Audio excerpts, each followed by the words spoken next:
Good evening, everyone. I hope you're having a great day today. My name is Stephen, and I welcome you to join us on this broadcast. A couple of thoughts today. Number one is I'm traveling, so I'm actually in Indianapolis, Indiana. And while there, I've been thinking about a few things, and one of them that struck me is recently I had some testing done. And maybe you don't like tests. Tests are, I don't like taking tests, but I don't mind medical tests. I don't mind different things like that. Well, this one had to do with kind of my personality and who I am and so forth. So I learned that I have a condition called obsessive compulsive personality disorder. Doesn't that sound fancy? It does. It also, a lot of you are probably thinking, okay, so you're OCD? No, it's not that.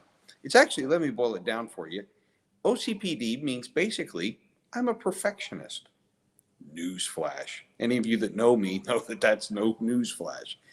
I am the guy who goes for the last 5%. I'm the one that wants things to go perfectly. I want things to be perfect. Oh, what a frustrating life it is, though, because we live in a world that is not perfect. Have you realized that? Have you recognized that? Have you run into that with yourself and with others? We live in a world that's simply not perfect.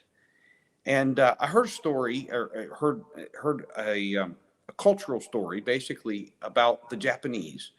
And when they have something that's very valuable, like a pot or a vase or something like this, and for some reason something happens and it breaks, they have a custom that, as opposed to sweeping it up and putting it in the garbage, instead they take it to an artisan who puts it back together, but in the cracks, they use this paste that's filled with gold. It's called kintsugi, and you can do a search on the internet and find beautiful pieces of art that are basically something that was perfect, but something happened to it. And the perfect became imperfect. But this art form called kintsugi kind of makes the point that even in imperfection, there is value.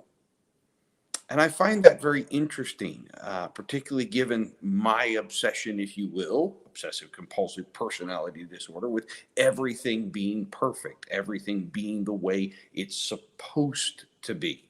Now, don't get me wrong, excellence is important. I believe in excellence, I believe in continuing to strive for excellence.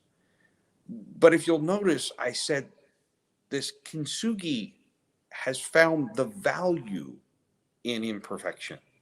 Because here's the reality, in my world, as much as I strive for excellence and as much as I strive for that which is perfect, I don't achieve it very often.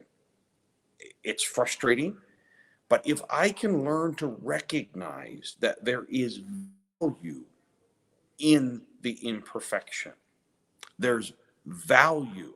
I'm not shooting for imperfection. I'm not trying to do things poorly. I'm not trying to break a beautiful vase. I'm not trying to take that which is valuable in its wholeness and destroy it. But when an accident happens, when something doesn't go the way it was planned, when brokenness enters my life, all is not lost. And kintsugi kind of reminds us that perhaps what we need to do is, as opposed to sweeping up the shards and dumping them in the trash bin and saying that was a failure, perhaps we need to put together some paste and put something even more valuable in that paste and use it to put the broken back together again.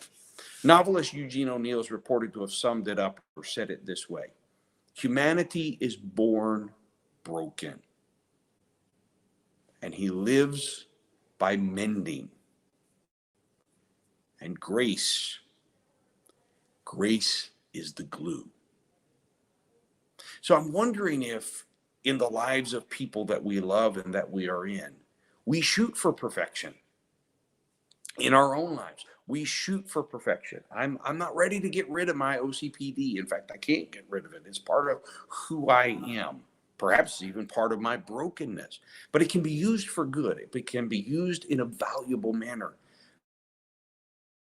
But what if I realize that when things don't go as planned, when things don't happen the way we wanted them to, when things get broken, when we end up with pieces instead of wholeness, instead of sweeping it up and putting it in the rubbish bin and saying, that was a failure, I blew it.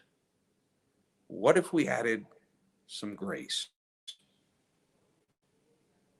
What if we added some glue with some value and we held on to the pieces? Now, don't get me wrong, it's still a broken vase. It's not what it was intended to be. But instead of throwing it away, or instead of just saying that was a failure, what if we took and we made something beautiful of it? I challenge you today, go and do a Google search for kintsugi and look at some of the pieces of art that have come out of something being broken. According to the Japanese tradition, they then bring this broken piece and it's placed in a place of honor and a place of care. Yes, it's broken. No, it's not what it was intended to be. And yet it is accorded a measure of value, a measure of grace.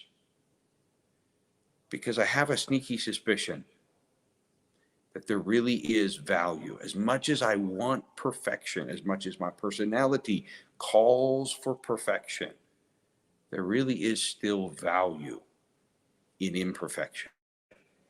We're not trying to be imperfect. We're not trying to be less than excellent. But when we find ourselves falling short, is it possible that when grace is added to it, grace accorded to ourselves and grace accorded to our fellow human, is it possible that we in that moment can find value in the imperfect? I don't know. It's a thought for today. I got more meetings to go to and things to do. I hope you all have a great night. But think about it.